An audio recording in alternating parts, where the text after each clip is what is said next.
to find common ground by collaborating and working towards bringing better technology solutions, innovative products to the world.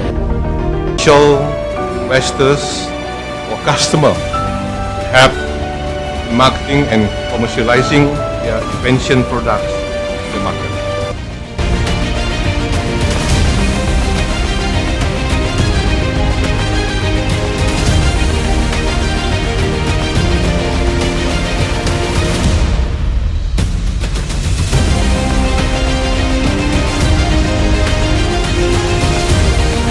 As large gatherings are no longer encouraged, I'm happy to see that MTE has gone virtual.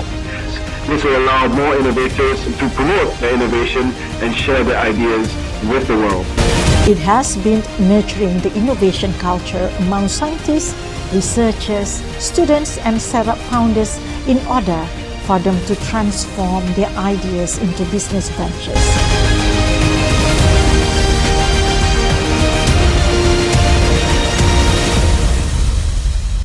There may come a day in the near future when we have overcome this crisis, but our innovations may be able to assist another country in their fight against the pandemic.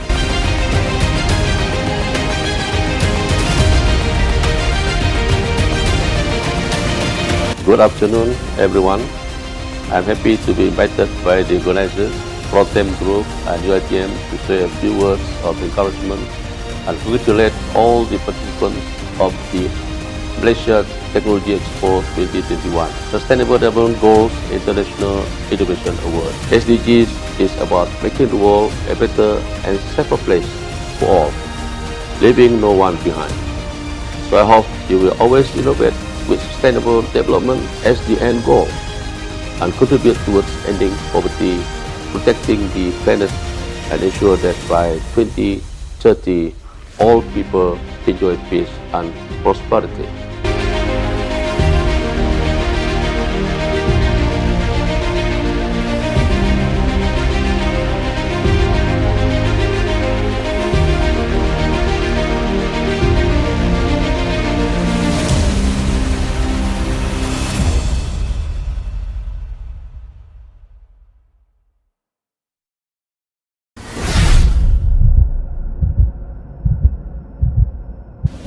Ladies and gentlemen, welcome back to MTE 2022 Virtual. Do enjoy our next knowledge sharing session.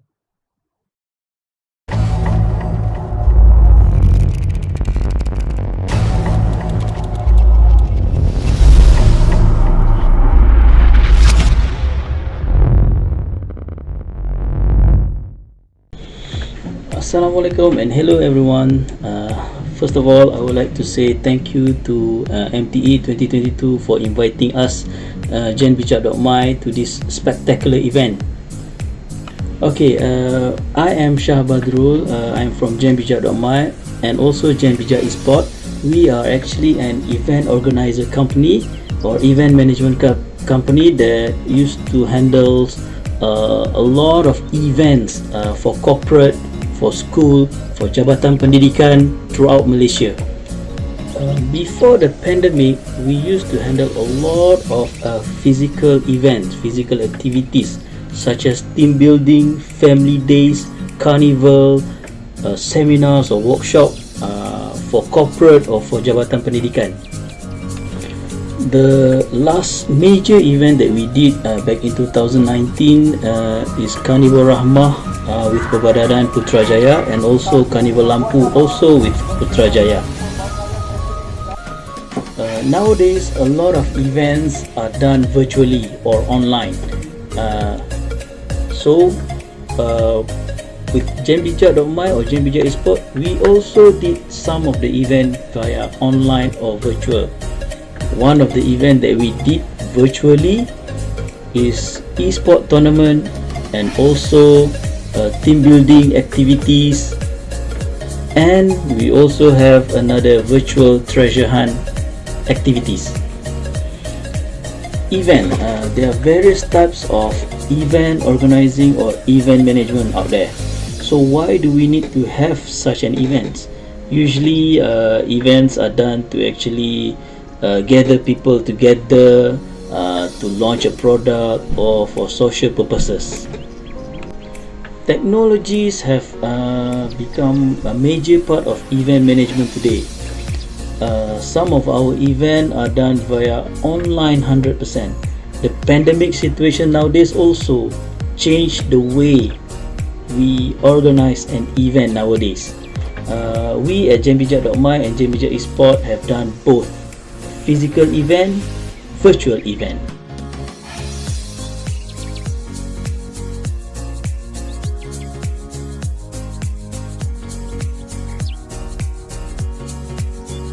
Again, here I would like to thank MTE 2022, the Malaysia Technology Expo 2022, Malaysia's leading international innovations and technology event, for actually inviting us, JenBijak, to be part of these events. Okay, today's session is actually a sharing session from JenBijak.my or JenBijak Esport. It is actually regarding innovations and technology. E-sport is the new frontier. E-sport in Malaysia have become something a phenomenal in Malaysia, whether it is amongst the school students or among teenagers or among corporate peoples, because Malaysia have nowadays produced a lot of world-class e-sports player. At JenBijak, coming from a background from educational environment, we actually use e-sport as a tools to encourage students to learn. How do we do this? We work with Jabatan Pendidikan Selangor back in 2020 during the first MCO when the pandemic hits. We work with them to organize an online e-sport tournament for the students in Selangor, the entire states of Selangor. They can actually enter the competition by attending the PDPR. As we know, many students actually play online games using their phones or using the console at home. But how do we encourage them to join this e-sport tournament with Jabatan Pendidikan Negeri Selangor is they have to complete a series of PDPR in order for them to enter the competitions, and teachers have to be the managers for their team. Everyone who participates in our esports tournament actually will receive a certificate from Jabatan Pendidikan Negeri Selangor. And then in 2021, we did the same program with Jabatan Pendidikan Negeri Kedah, Johor, and also Perak. The program runs for 3 months, and that event itself managed to attract around 25,000 students from these 3 states. Everything was done via online, from the registration, the scheduling, the tournament itself, all done via online. Our esports tournament doesn't only focus on the actual esport itself. We actually have a healthy gaming session in the tournament. We have motivational session in the tournament. We also include patriotic session in the tournament. We do this to actually promote that e-sport. It doesn't only play, it have a lot of positive impact that we bring inside this tournament. We try to create an ecosystem whereby students can actually learn while they play. The eSport program also emphasizes on the students-teacher relationship, because in order for students to join the tournament, they have to actually convince the teacher, they have to actually work together with the teacher to set up the team so that the teacher can actually be the managers for their teams. Actually saya menawarkan diri saya sebab anak-anak murid saya yang datang jumpa minta tolong cikgu tolong jadi pengurus pasukan. Saya cakap okey, tapi kamu kena bagi komitmen. So saya pergi jumpa dengan saya penyolong kanan kurikulum saya. So saya tawarkan dirilah untuk menjadi pengurus pasukan e-sport. As we know, not all the teachers are actually exposed to this e-sport scene, whether in Malaysia or outside.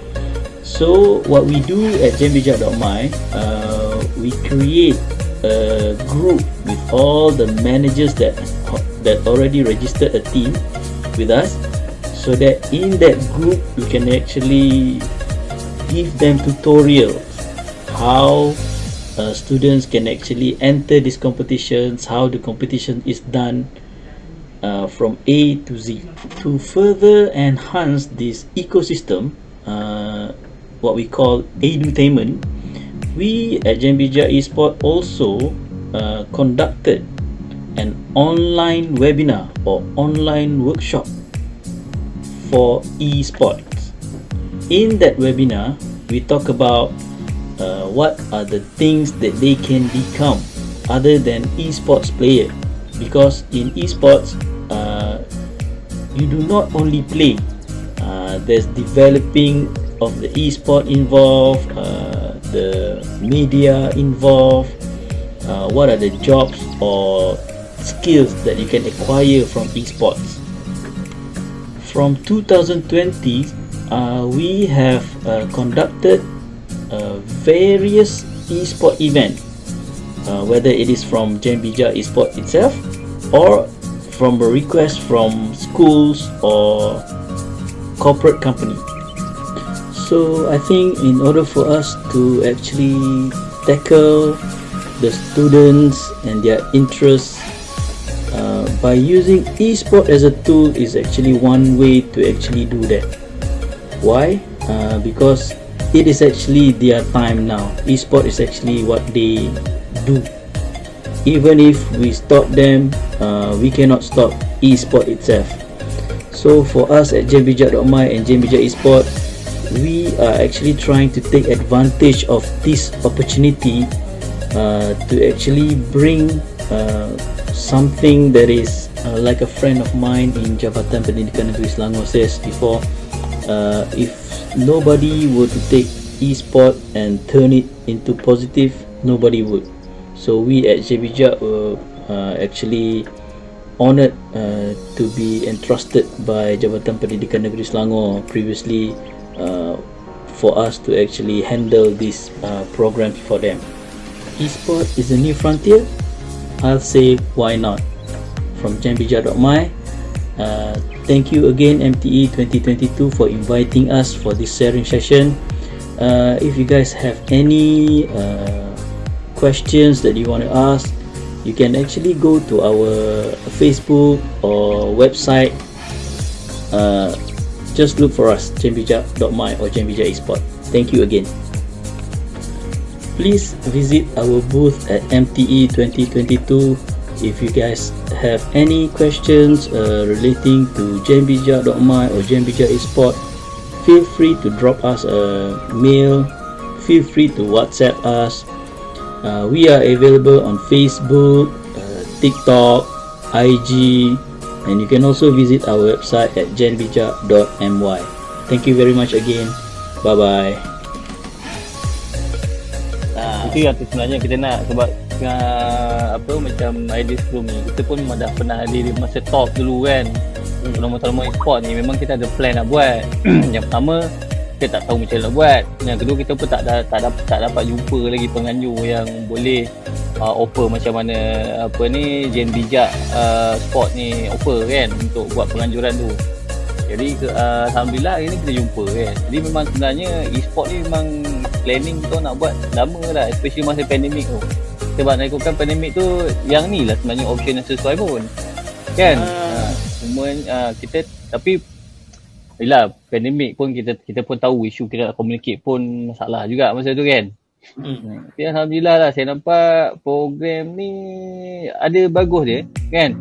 Memang program yang maksudnya kita buat tu pun maksudnya yelah main, walaupun dalam kau guna telefon, kita main pun puas Saya adalah kan tanya beberapa orang yang join sekali, sebab kat sini kan ada kita punya wakil daripada sumber manusia perempuan tu.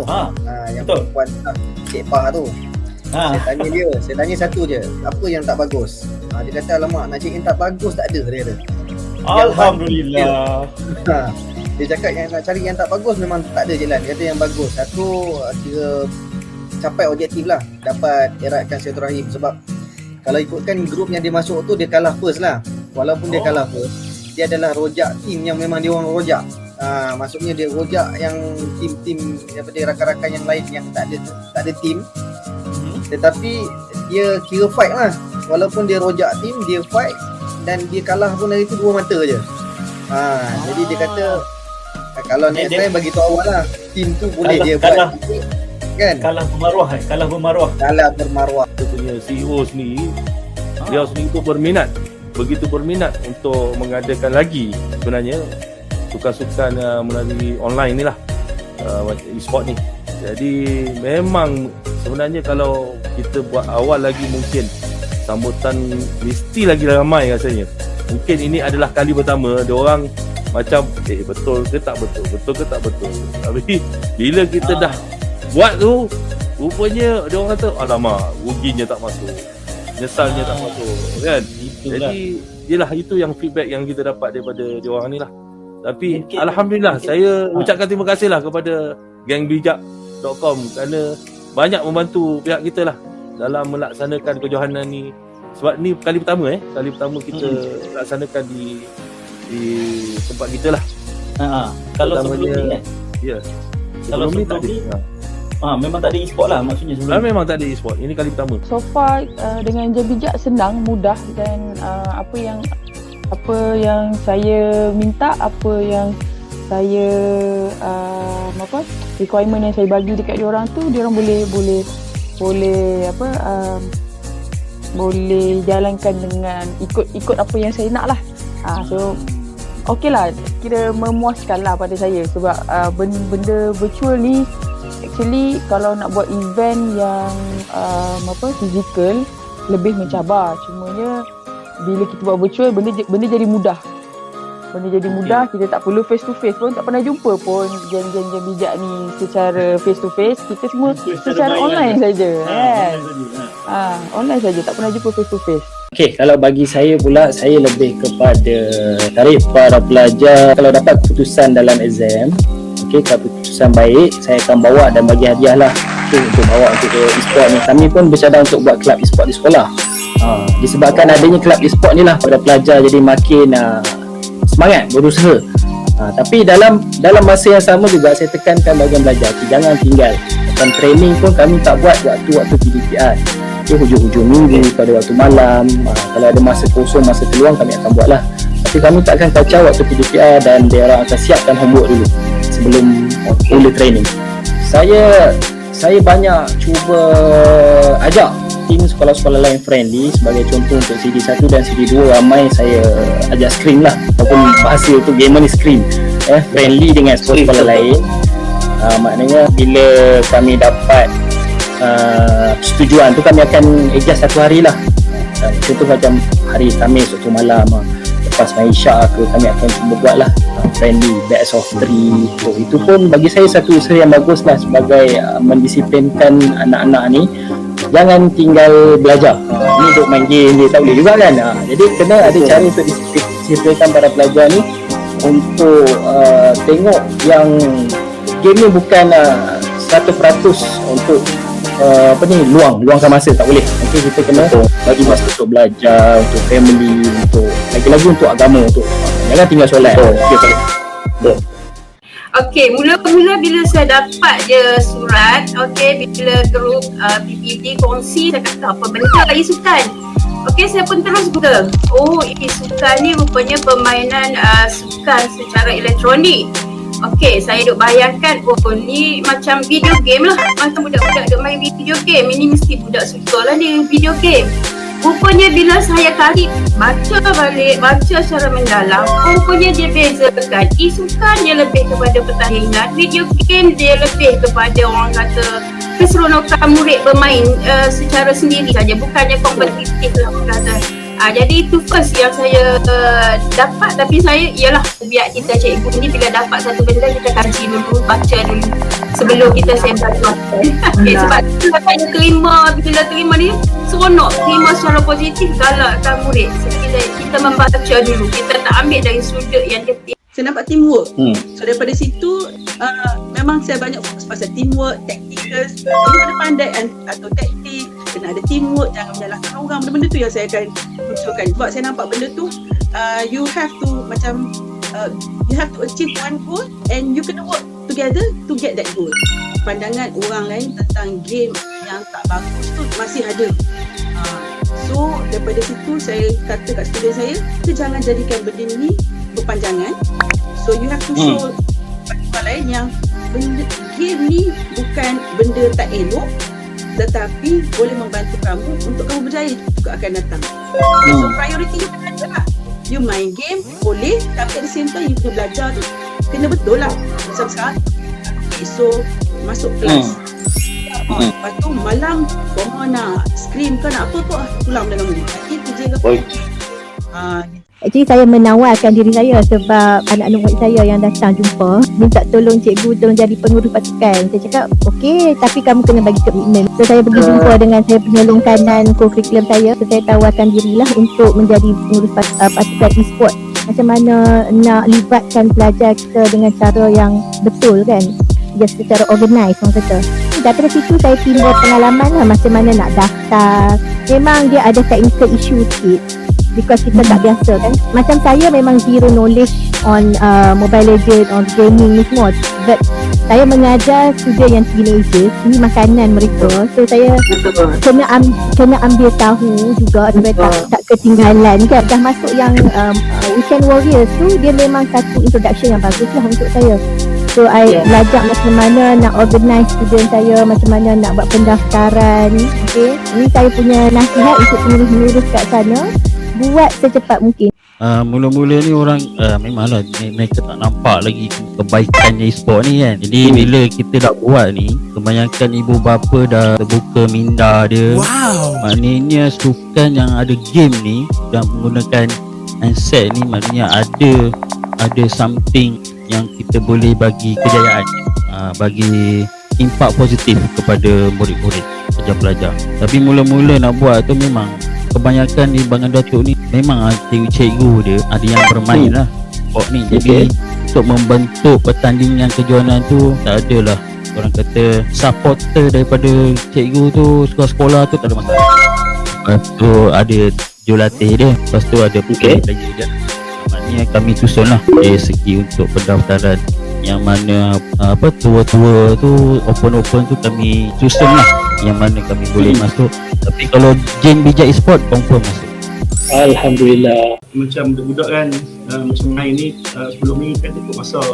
Bila ada pengajuran ni daripada Jane bijak manager ni, semuanya mereka dapat mengisi masa dan juga dapat mengatur masa lah, bila masa mereka nak main, bila masa mereka nak belajar.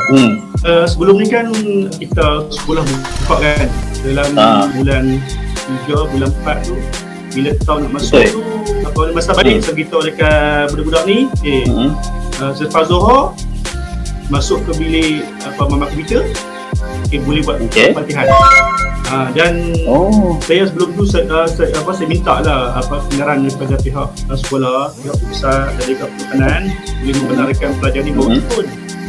Dan handphone tu simpan kat saya lah. Daripada pagi saya jumpa,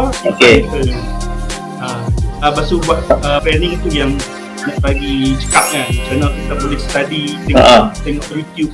Nak kata cabaran yang saya hadapi ni, pemain terlalu ramai nak join. Sebab mula-mulanya rasa nak hantar satu tim saja, satu tim 6 orang. Lepas tu saya iklan dekat Facebook sekolah saya dan dapat penyertaan seramai 40 lebih. Saya rasa ni cabaran sebab saya nak pilih kan, nanti murid pun sedih dah dapat dipilih. Jadi jika nak cakap penerimaan ibu bapa ni, memang mereka tahu tentang e-sport lah, pasal e-sport ni tak ada masalah. Jadi saya buat satu Google Form untuk collect data murid kan, untuk memudahkan proses. Jadi dekat Google Form tu saya nak special untuk design satu page untuk dapatkan data profile Mobile Legends murid tu. Nak tengok ranking mereka, favorite hero mereka. Jadi saya baru boleh pilih top team yang balance kan. Perkembangan e-sukan di negara ini semakin memberangsangkan dengan pelbagai kejohanan telah dianjurkan termasuk di peringkat sekolah. Mengambil inisiatif untuk memberi pendedahan meluas kepada pelajar sekolah rendah dan menengah terutama di luar bandar, Mobile Legends Bang Bang Community Hero dengan kerjasama Gen Bija Esports menganjurkan pertandingan e-sukan peringkat sekolah. Program Generasi E-Sukan Sekolah 2021 berlangsung minggu ini melibatkan sekolah rendah dan menengah di 4 negeri iaitu Perak, Johor, Putrajaya dan Kedah. Antara yang menyertainya ialah SK Felda Temencu, Kota Tinggi, Johor. Menurut pengurus pasukan, Cikgu Hafizah Hajana, pertandingan ini sememangnya menjadi kegemaran murid-murid sekolah ini dan sering mendapat sambutan. Beliau juga amat menggalakkan pelajarnya menyertai pertandingan sebegini supaya dapat membiasakan diri dalam era digital. Penganjuran kali ini telah memberi pendedahan awal kepada murid-murid saya khususnya bahawa permainan game yang mereka selalu main di rumah tu bukan hanya semata-mata permainan game. Ianya boleh diketengahkan ke peringkat yang lebih tinggi. Selain daripada itu, ini adalah masa mereka, zaman mereka. Anak-anak sekarang, generasi sekarang lahir dalam era cyber. Pertandingan ini juga menekankan etika di mana murid-murid diajar menjadi pemain yang bertanggungjawab dan berhemah supaya tidak menyalahgunakan platform dalam talian untuk mempengaruhi rakan sebaya. Secara tidak langsung menyemai semangat kesukanan. Jadi saya nak jadi pro player ML lah. Tapi kalau kita nak jadi pro player, mesti jaga bahasa. Jangan toksik lah. Kena jadi streamer yang bertanggungjawab. Sebab bila kanak-kanak macam saya ni tengok streamer orang kat luar sana, nanti kadang-kadang ada streamer yang mencarut, nanti budak-budak macam saya ni terikut-ikut. Jadi itu salah satu benda yang tak elok lah. Paduan dan kerjasama adalah kunci kejayaan setiap kumpulan. Program ini juga menawarkan hadiah wang tunai dan produk-produk tajaan Realme Malaysia.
membuka kawasan-kawasan smoke menjadikan laluan-laluan untuk bertarung bersama dengan R9 Dinero yang berada di dalam rumah. Dia nampak charming. Tembakan terus dilepaskan. Oh, M4 scoop 3 yang dengan mudah melepaskan passing di bahagian kanan mencari Riyad Mahrez masuk dalam kotak penalti.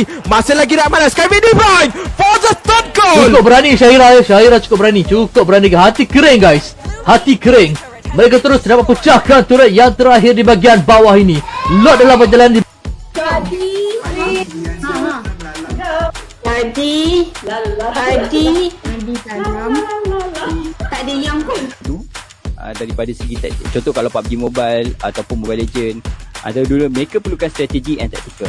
Jadi kalau tak ada strategi dan taktikal,